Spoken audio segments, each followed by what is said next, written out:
A Department of Homeland Security report that came out earlier this year recognizes that despite the best efforts of the United States, another major terrorist attack, whether by Al-Qaeda, its affiliates, or some other group, either domestically or against U.S. interests abroad, is a distinct possibility in the short term. You will live through it.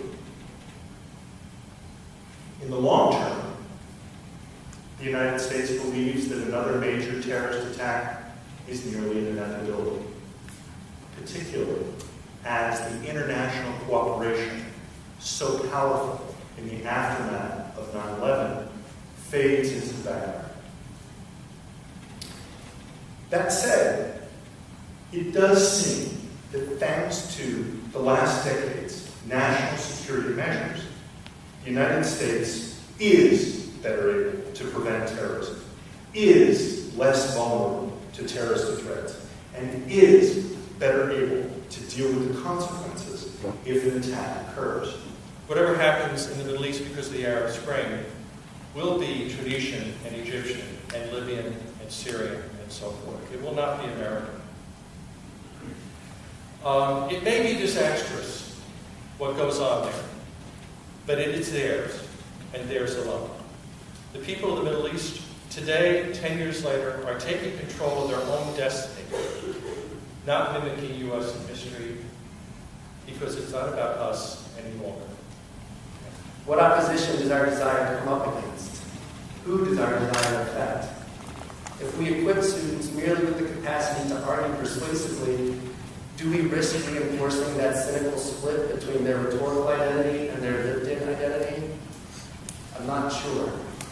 But 10 years following the collective trauma of the 9/11 attacks, I know that examining any fissure between our capacity to reason, our calculated contradictions, our desire and our responsibility to attend to our rhetorical representations is a large part of how we will approach an answer. Everything about 9/11 begins and ends with the victims of 9/11. Victims not only include the people that died, but also people that were affected by the attacks. Having worked firsthand at 9/11, right after the event, with people in my office, people in other offices, and seeing the impacts this attack had on them personally, I think everything we talk about has to be framed with that in mind.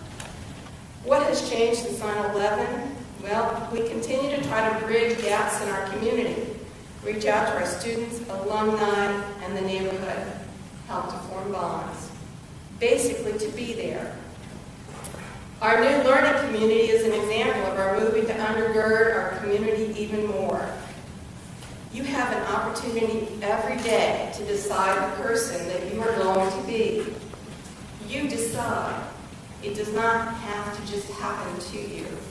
You can decide the kind of you that you want to be. Now, I was going to sing, but my tongue is not going to help me here.